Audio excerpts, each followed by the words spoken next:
The Circle of Spores Druid is a subclass that allows you to beef up mushrooms, making you harder to kill as a caster, and to stuff spores into others' heads, turning them into your zombies. This is actually an interesting subclass to talk about since the features that the Circle gives you are fairly unique, and the aesthetic of being a mushroom necromancer druid can be also very appealing to many people. Druids usually lack good offensive cantrips, with their best one being Produce Flame, but obviously fire damage is not ideal, and so Spore Druids do get a strong free cantrip in Chill Touch. Chill Touch having a much less resistant damage type in necrotic damage, and also gets a nice bonus of being able to stop any sort of healing on the enemy target. At level 3, Spore Druids get Blindness, Deafness, and Gentle Repose, which is not great mechanically, but is very flavorful to the class concept, and both spells do not require concentration. And as is the case with other Circle spells, none of them count against the maximum number of Druid spells you can take when you level up, which is always nice. On the 5th level, we get Animate Dead and Gaseous Form, which are both decent spells with niche uses, but both are also very thematic. At level 7, Mushroom Druids get Blight and Confusion. Both 4th level spells are pretty good, but Confusion might slow the game down a bit depending on how many people you hit with the Confusion. And finally, at level 9, there is Cloud Kill and Contagion. Cloud Kill is a bit meh for a 5th level concentration spell, especially since you cannot control its movements, and does poison damage, which many monsters have resistance or immunity to, especially when you get to that level.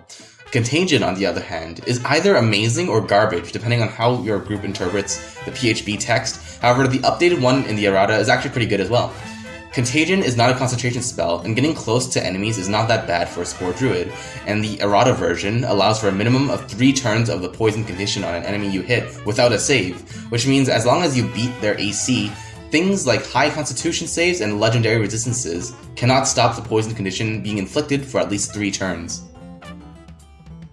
At the 2nd level, you become a giant sack of spores and are able to squirt them out in a halo shape, allowing you to use a reaction to attack a creature within 10 feet of your fungal body, forcing them to inhale deadly spores, and then making the target roll a constitution saving throw.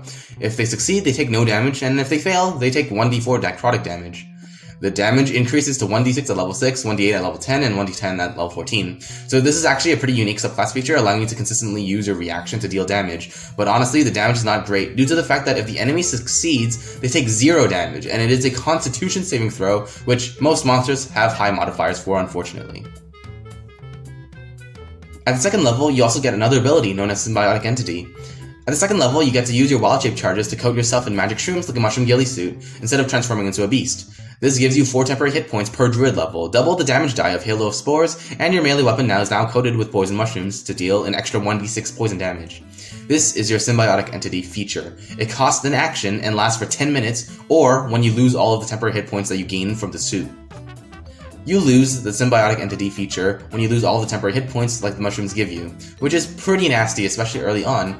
Temporary hit points do not stack, so if you take damage to your Symbiotic Entity, you cannot repair it by getting temporary hit points from another source. Temporary hit points also do not stop you from rolling Constitution saving throws to maintain concentration on a spell, which is really bad for Druids since a lot of spells cost concentration in the Druid spell list.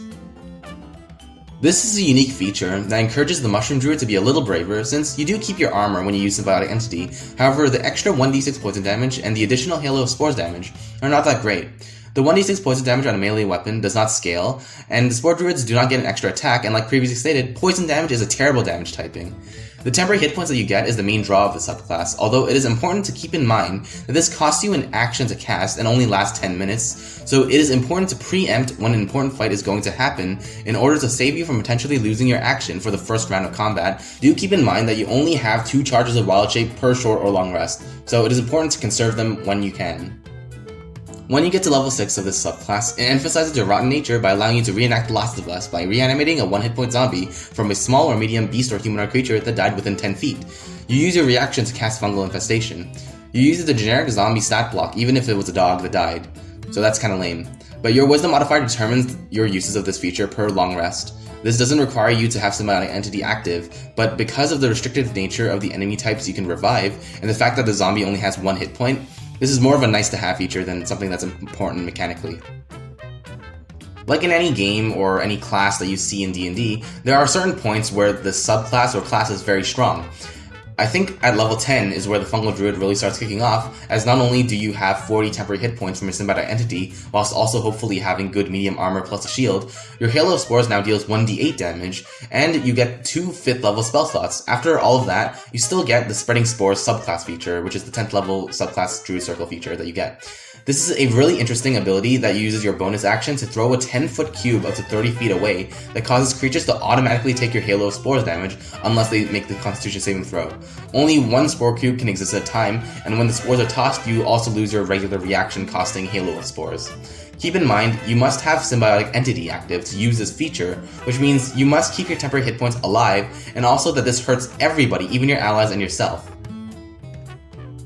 The reason why I think this is a really nice feature to have is because Druids get a lot of battlefield control spells, and using Spreading Spores in conjunction with something like Plant Growth and Tangle causes enemies to be really stuck inside your Shroom Cube, hopefully accumulating free damage over the course of the fight, and allowing you to still cast spells with your action and doing other stuff with your allies.